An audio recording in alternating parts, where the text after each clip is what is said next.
Hey guys, quick content warning before we get started here. This video covers topics like SA, grooming, and abuse within the Christian music world. If that's something you're not quite in the right headspace to hear right now, that is beyond totally understandable. I advise you to take care of yourself first. That is always more important than any sort of watch time analytics. And with that out of the way, let's dive into the video.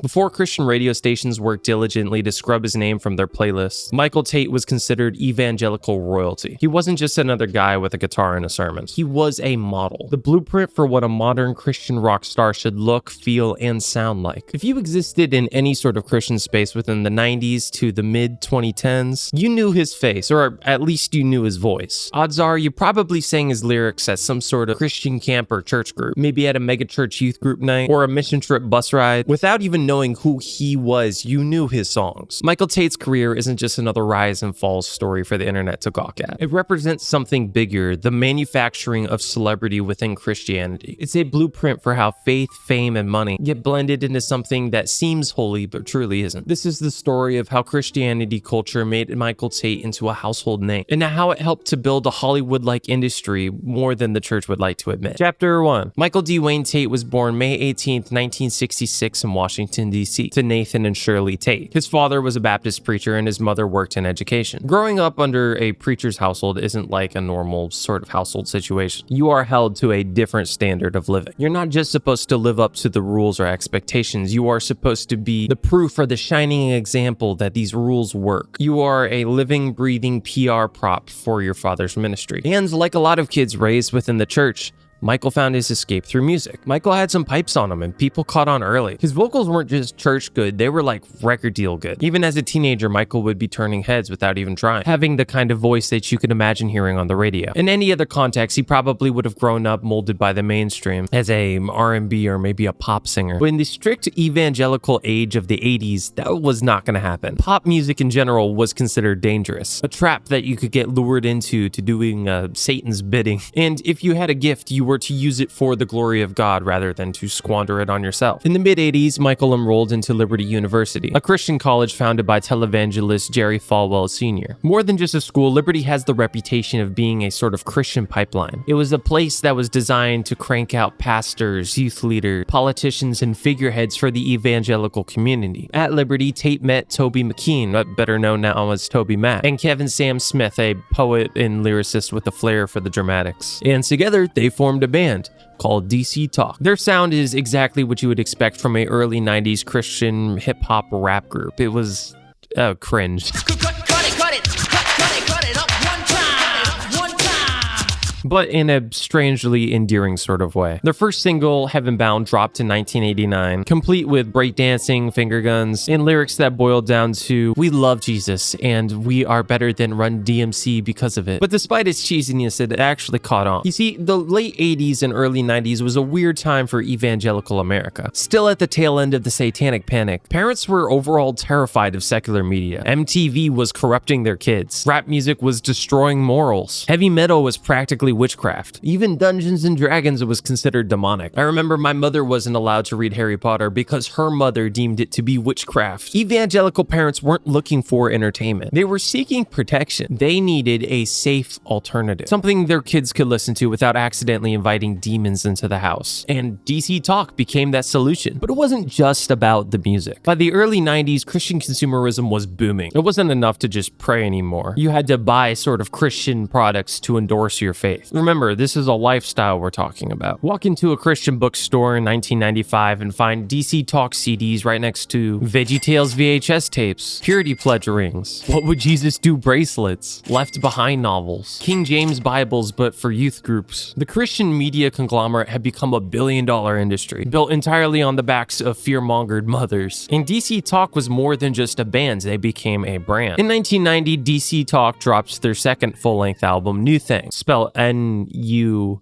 Thang, which sold over 300,000 copies, which for Christian music standards is a lot. Just 2 years later in 1992, they released Free at Last, which actually won them their first Grammy and going platinum. And at this point, DC Talk wasn't just playing to youth group kids anymore. They were headlining full arenas. Then 1995 came along, the year that actually cemented their legacy. That's the year when Jesus Freak dropped. More than just another hit, Jesus Freak was a cultural reset for the Christian youth. It was the perfect blend of grunge and rock and rap, edgy enough for the teenagers, but safe enough for the parents to endorse. The album sold well over 2 million copies, which for, again, the Christian world is going like triple platinum. And DC Talk toured everywhere, from massive youth group conventions to mega churches to festivals to Christian colleges. They were more than just a band, they were Christian celebrities. And really, that's where the problems start. The Christian music industry within the 90s exploded. Labels like Forefront Records and Sparrow weren't just making albums anymore, they were building up their empires. Christian bookstores sold DC Talk CDs right next to VeggieTales and devotionals. They were on t-shirts, lunchboxes, posters, books, even youth group curriculum materials. I remember my old youth group pastor gave me a book called Jesus Freak, written by DC Talk. It was a sorta semi-devotional littered with stories of all of the martyrs for Jesus, who were the true ultimate Jesus freaks. I found the description on Amazon. I thought it was kind of funny. Young and old alike will ask themselves, what are they trading their lives for? I don't know. I feel like that was kind of a crazy sentence, right? I wish I still had the book to show off to the camera right now. I've moved so many times. I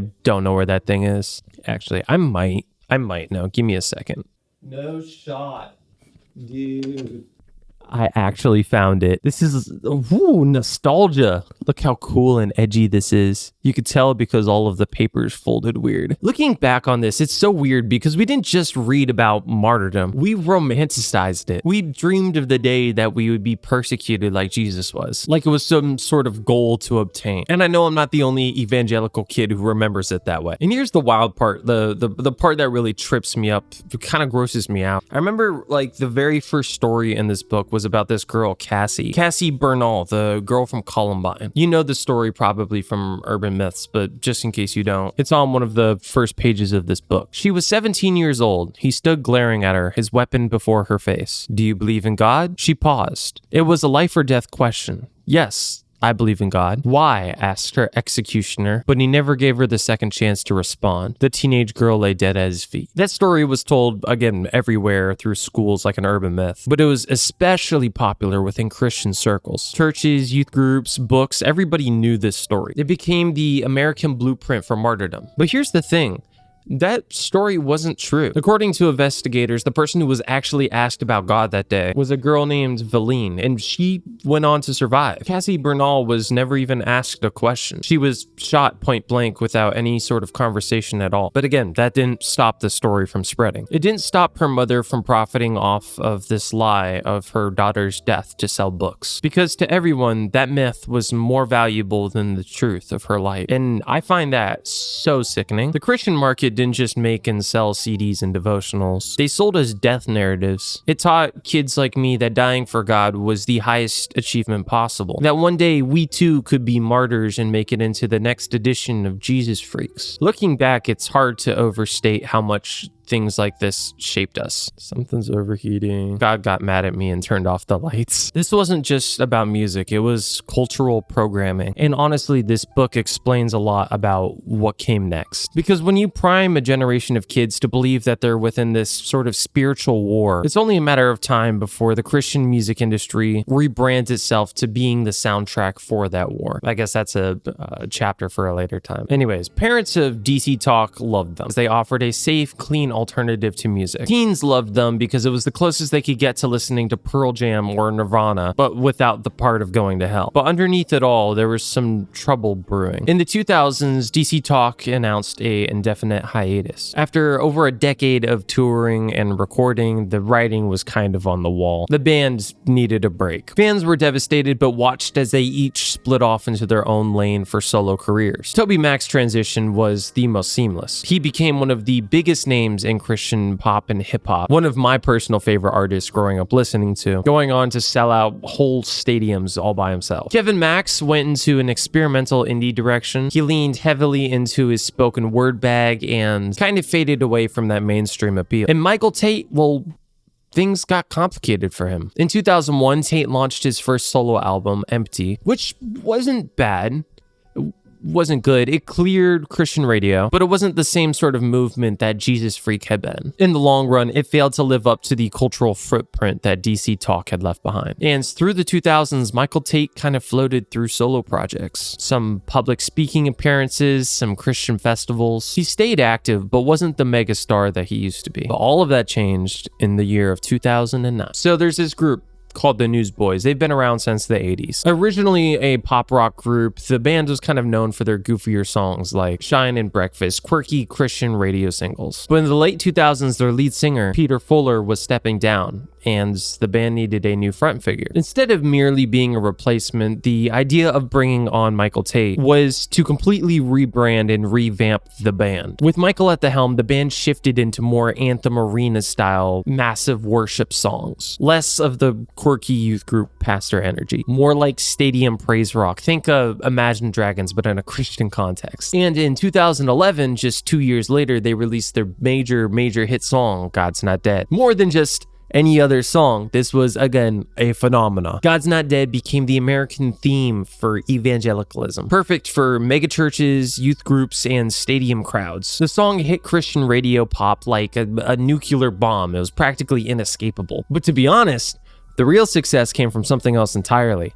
The movie. In 2014, PureFlix, a Christian film studio, released a low-budget film also titled God's Not Dead. Kevin Sabaro plays an atheist professor who forces students to sign papers saying that God is dead. Spoiler alert for those who haven't seen the movie. The kid from Good Luck Charlie ends up being a Christian and debates the professor and wins. And then the professor dies and converts to Christianity. So the premise is convert to God or die. I love the subtle nuances here. The movie made over $60 million off a just $2 million budget. And right at the center of it all was Michael Tait. The Newsboys actually make a film appearance. In the film's climactic concert scene, performing God's Not Dead to a roaring crowd. Tait's voice became the soundtrack for evangelical defiance. This wasn't just music anymore. This was a Christian rallying cry with a revamped Christian rock star. With the success of God's Not Dead, Michael Tait was surely back on top. But this time, the stakes were even higher. This wasn't the same grungy DC talk. This was megachurch nationalism within music form. Christian concerts weren't just concerts, they were political statements, leading these sort of culture wars for Christ. They performed in major arenas like Winter Jam, the show that I personally got to see in 2013. I wish I still had the poster from that show. When I say that I was like deep into this stuff, I'm so dead ass. I was the youth group. I can't stress enough how much of a fixture the Newsboys were within the evangelical circuit. And Michael was doing more than just singing. He was preaching in between songs. He told crowds to stand up for faith and reject secular influence, to fight back against the so-called decline of America. Michael Tait had become the perfect evangelical tool for America. He was profitable, he was marketable, and he was untouchable. At least that was until the cracks started to show. Chapter 2. At first, the Christian media outlets didn't know how to respond. What started as circulated whispers grew louder. The allegations from Instagram comments flooded into Reddit forums of ex-fans trying to piece together what they had heard about in green rooms. And then came the apology post. This was way more than just a PR statement. It was the moment that the entire Christian pop culture empire caved in on itself. Michael Tait, the man whose voice had reigned supreme through church camps, megachurches, and stadiums, had admitted to all of it. Grooming, sexual misconduct, cocaine, alcohol abuse, and in some cases,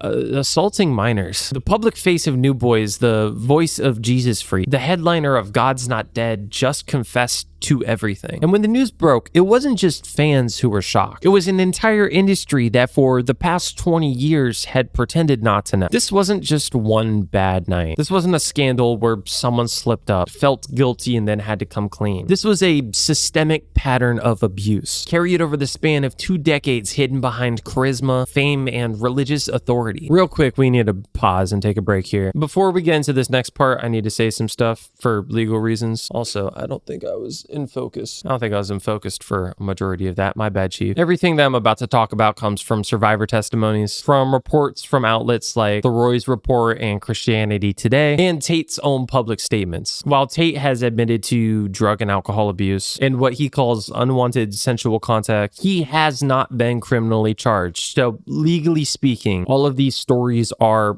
allegations. All of this is allegedly. That being said, these are all not just baseless rumors. These are detailed accounts from multiple people covering patterns that span over 2 decades. And frankly, I'm personally choosing to side with the survivors. I wanted to throw this out there so I'm not every 2 seconds cutting in with allegedly. So as a lowly YouTuber with a meager understanding of the rational world and legal drama, let's attempt to break all of this down. The first wave of victims came through with reports going as far back as 2004. That's when Michael Tait allegedly began grooming and assaulting young men while touring with the Newsboys. One of the earliest forms of allegations against Michael Tait comes from a man using the pseudonym of Philip, a worship musician who met Tait back in 2004, during this era where Tait was invested within his solo projects. Also, we will not be using any of the victims' real names. Everything here are pseudonyms that you can find within these reports. I'll leave them in the description so you can read them yourself if you'd like. Philip grew up playing in a moderately successful worship band, and like a lot of Christian musicians, ended up in the church festival circuit. And that's where he first met Michael Tait backstage in Oklahoma at a merch table. Philip was 22 at the time, and like most evangelical kids, he had grown up listening and idolizing DC Talk. So when Tait asked to hear Philip's music, Philip thought this was a true sort of mentored moment. They exchanged phone numbers, and Philip was thinking this was an amazing career opportunity. And over the next year, they stayed in touch. And eventually, Tait invited Philip to come hang out in Nashville for a weekend, to stay at his house, drink some beers, play some darts, masculine men stuff, you know? And at the time, Philip didn't think it was weird. This was one of the guys from his favorite bands as a kid. Like, yes, you're gonna say yes. And the first weekend was fine. They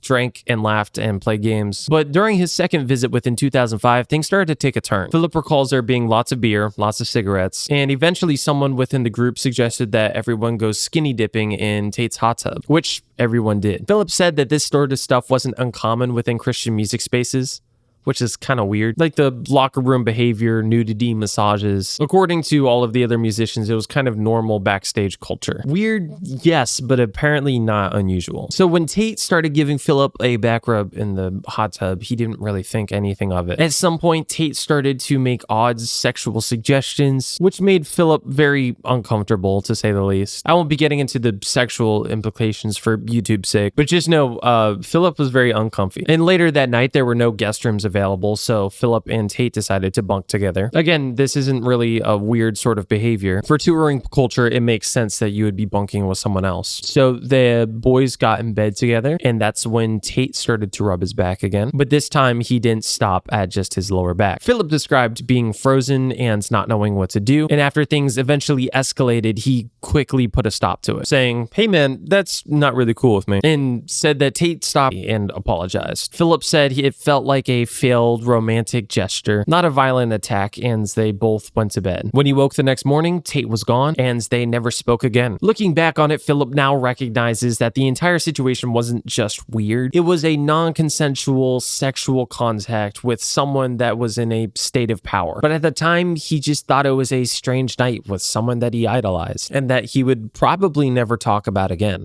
Later 10 years down the road, Michael has allegations of grooming and assault, this time to a different 22-year-old. This one is named Taylor and was with the Newsboys while on the tour bus. Taylor had started his career working for Christian bands, eventually joining the Newsboys as part of their touring crew. The band was friendly overall, and the culture seemed relaxed. According to Taylor, they drank pretty much every night. There was an unspoken rule about no women staying overnight, but when it came to drinking and late night partying, nobody really batted an eye. On April 11th, 2014, after a show, Taylor and the crew went to Buffalo Wild Wings, had some drinks, then ended up back on the bus to hit the road for the next gig. By the time everybody went to sleep, Taylor and Tait were still up in the front with the bus driver, drinking cranberry vodkas and yapping the night away. At around 6 a.m., Taylor went to go to sleep, and Tait followed him, supposedly to grab his jacket. Tait then asked him if he wanted to try something, pulling out a foil with some cocaine on it, which Taylor declined, unsure if Tait was already partaking. Taylor said that he went to sleep, but minutes later, Tait crawled into bed with him, with Tait rubbing him through his genes. Taylor said he froze, unsure of what to do in the situation, and kind of shifted his body to let Tait know that he was still awake or waking up. And then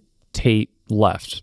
Thank God. At the time, Taylor didn't know really how to process what had just happened. He told his then girlfriend, now wife, about it and decided not to report it. He figured Tait was a sort of broken man, and maybe if he just avoided drinking with him again, then something like this wouldn't happen again. In the years that followed, Taylor and his wife ended up leaving the Christian music industry as a whole. And yet another man under the pseudonym of Isaiah had a similar experience to both Taylor and Philip, with grooming and involving unwanted sexual contact. Isaiah met Tait in 2010 while volunteering at a Christian festival, and like most other people, he looked up to Tait for being a sort of spiritual leader. And over time, their friendship evolved from casual friendship to mentorship. According to Isaiah, Tait was often boundary pushing, using flirtatious language, but was all under the frame or guise as being a joke. It was confusing, but Isaiah chalked it up to Christian celebrity weirdness. One night, while hanging out with Tait in private, Tait started massaging Isaiah's shoulders. At first, it seemed harmless, but the massages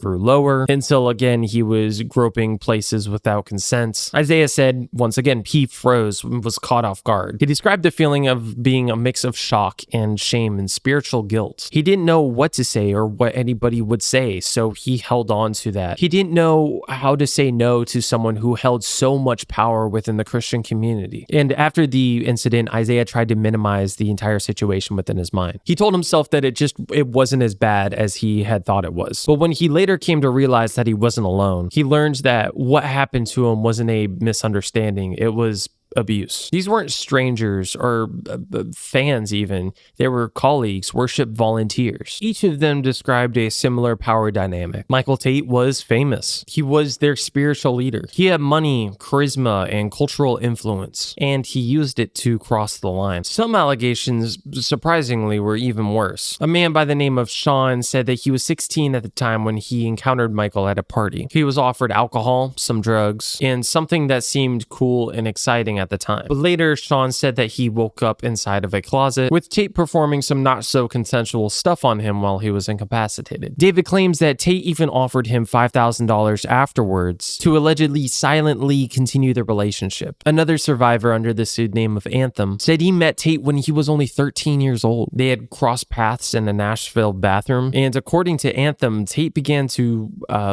pleasure himself entirely unprompted for 20 to 30 seconds before leaving. And these aren't just accusations of poor judgment. These are accusations of felony level SA that all have a pattern behind them. The pattern of boundary pushing, grooming, manipulation, and non-consensual sexual contact, all hidden within the veneer of a Christian celebrity. And the way that it was happening was disturbingly consistent. First, you build trust, and then you blur the lines. You test the waters with bro behavior, massages, jokes that sound flirty but technically aren't. You offer alcohol, some cases drugs, and when the moment feels right, you go further. And if you get called out, you apologize, and if you don't, you just keep going. That's how this kind of abuse keeps happening. It's not a single moment, it's a long, slow erosion of boundaries, melting down the ice caps of discomfort. Michael Tait was a Christian cultural icon. He had money and spiritual influence galore, and he used it all to get away with this stuff for 20 some years. But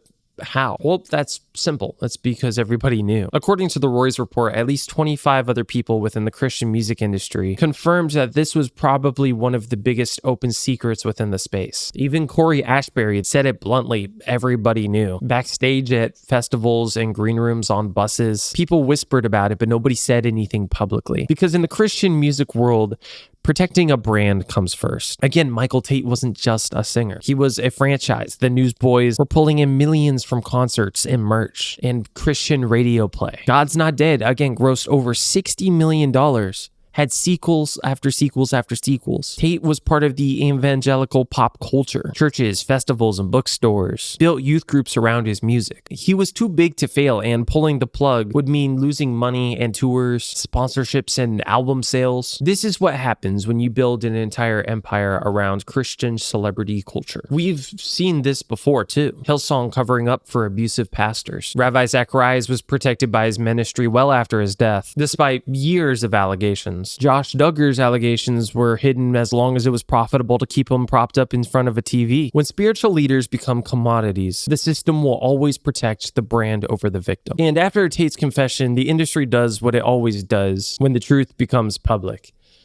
They scrambled. K-Love instantly pulled Newsboys' music from their playlists. Capital Christian Music Group dropped the band faster than a kid dropping F-bombs as soon as he leaves Vacation Bible School. Festivals were canceling shows. Churches quietly tore down posters. And everybody tried to pretend like the last 2 decades didn't happen. The same people who tried to ignore the rumors for years suddenly decide it's time to be brave, but only when the story is officially out. The question is never, oh, how could this happen? We already know how.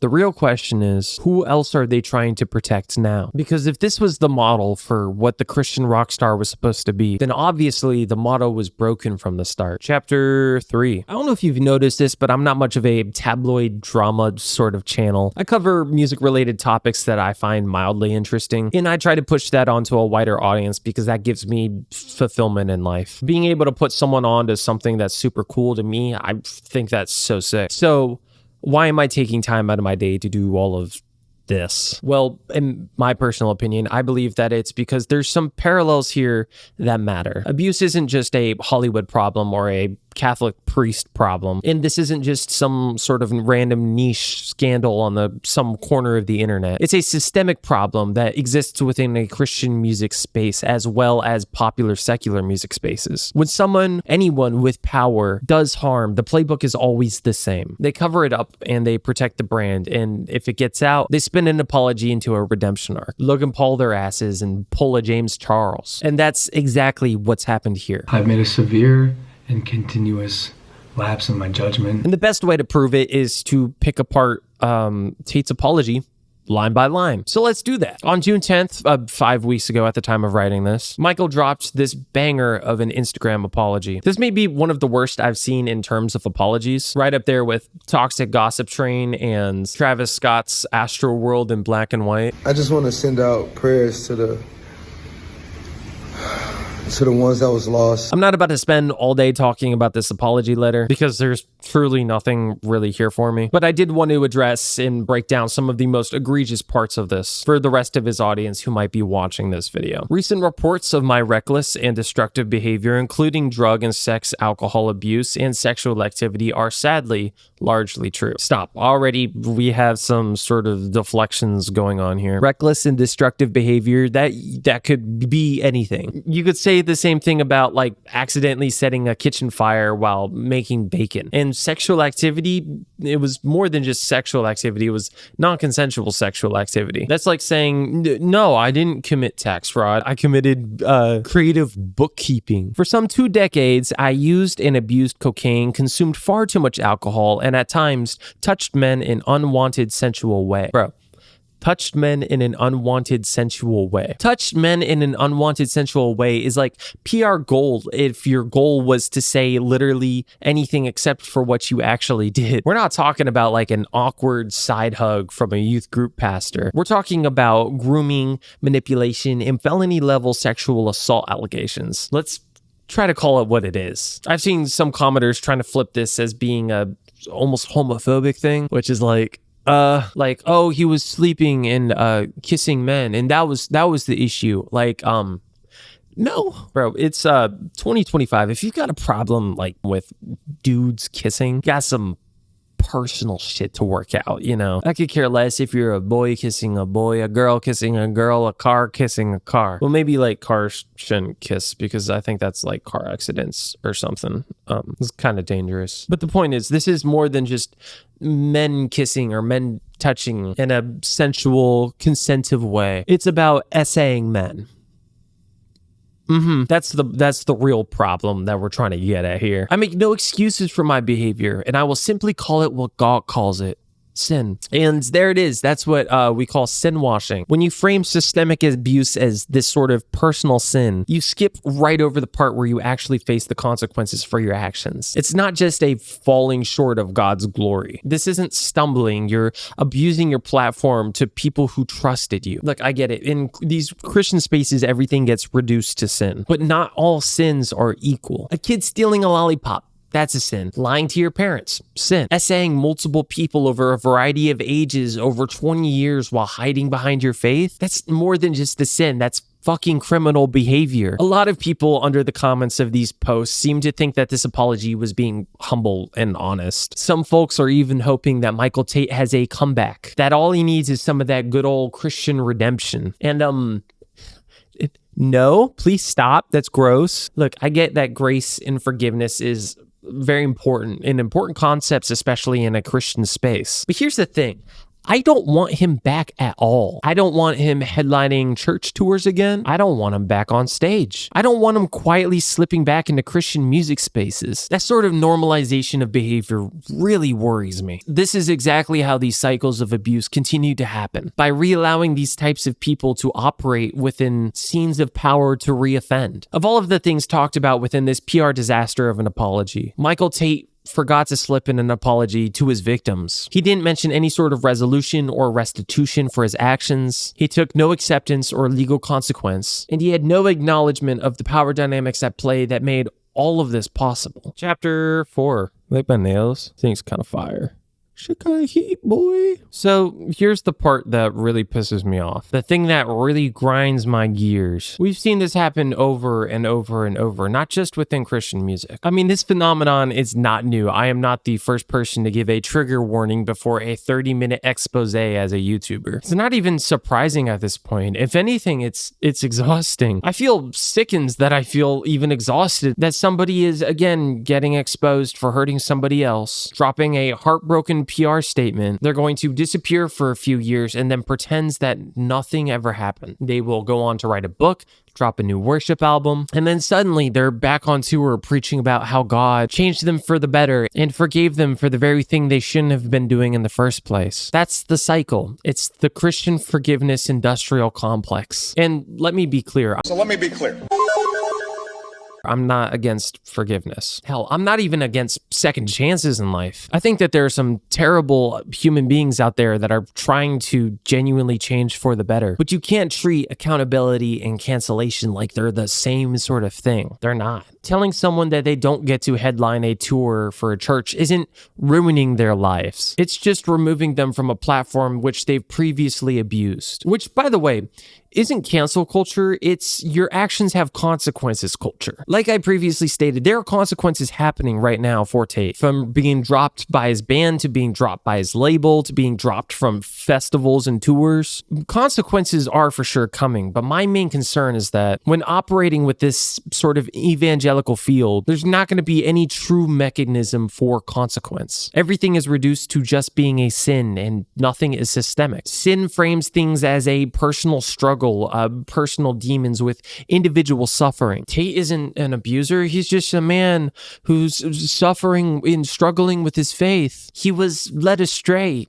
No, he was a power figure who used his platform to groom, abuse, and manipulate people for over 20 plus years, all while the entire Christian music industry looked the other way. That's disgusting. And what's even worse is that this industry helped him to camouflage, because Christian celebrity brand culture always protects the brand first. This is Hillsong all over again. This is Ravi Zacharias all over again. This is Mark Driscoll all over again. And this is Josh Duggar all over again. We cannot act shocked every time like we don't know what's going on here. Like the roadmap is public knowledge at this point. Create a celebrity, monetize a celebrity, worship a celebrity, then act devastated when things get too big to hide. Post a Bible verse and pretend like it's a one-off thing, and then rinse and repeat. The Christian music industry is just a smaller vessel of this same machine. It sells redemption arcs because redemption arcs sell Winterfest tickets and God's Not Dead posters. That's why you see the same sort of comments under Tait's posts like, well, at least he's being honest. God can still use broken people, and we're all sinners. And yeah, we're all sinners. Cool. But most of us aren't like grooming crew members on a tour bus and essaying people. This is about power. This is about someone using spiritual clout to get away with hurting people. You can't build an industry where pastors and spiritual influencers and singers get turned into mini gods and then get surprised when they abuse this power. This system incentivizes abuse and protects charisma over character. It constantly rewards performance over integrity and then calls itself spiritual warfare instead of what it actually is. the natural results of an unchecked ego mixed with zero fucking accountability. On that note, let's talk about repentance real quick. Real repentance isn't found within a PR statement. Real repentance is stepping away. Quietly, permanently. It means offering restitution for the victims, not just empty apologies, but real, tangible action, legal cooperation, making a space for people to heal, even if that means that you don't get to have your platform back. But you'll notice that Michael Tait's letter doesn't include that. No mentions of victims or restitution, no acknowledgement of the power dynamics at play. Just a whole lot of me, I'm ashamed, I'm seeking healing. But the people you harmed aren't just footnotes in your personal redemption story, and they deserve more than being a subplot to your comeback testimony. Look, I get why people want to believe in redemption arcs. I truly do. It's easier to root for a prodigal son than it is to sit with the reality that someone you loved and trusted was capable of doing something this fucking disgusting. At some point, you just have to ask, what's more important here? Giving an abuser a comeback tour or protecting the next victim? Because statistically speaking, there's always going to be a next victim. So what needs to happen now? First,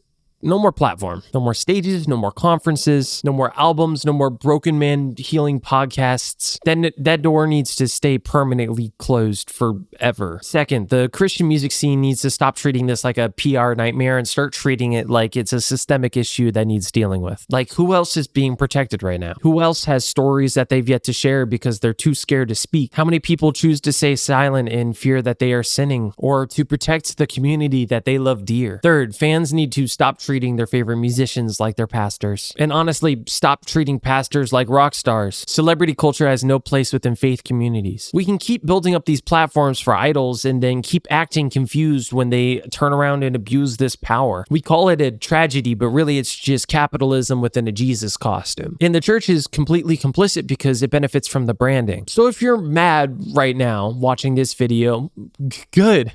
You should be. But don't just get mad at Michael Tait. Get mad at the system that allowed this to happen for 20 plus years without any sort of consequences. Get mad at the enablers and the managers, the tour managers, the festival organizers and labels, the church leaders who knew and said nothing. And then stay mad until you're livid. Stay mad until we stop confusing forgiveness with giving someone a microphone again. Stay mad until victims get more airtime than their abuser's story. Because again, this isn't cancel culture. This is your actions have consequences culture. And this culture needs to change. Thanks for watching this video to the end. Sorry, this is a little bit different than my usual stuff that I make. Let me know your thoughts in the comments. I think that you probably will. If you have any cool video ideas, please also leave them in the comments. I love to hear them. I don't have any sponsors because I'm a small YouTuber. So if you feel like supporting me, go stream my music. I think I have a Patreon. And yeah, never stop creating. Keep pushing those boundaries. And I will see you in the next video. Mwah.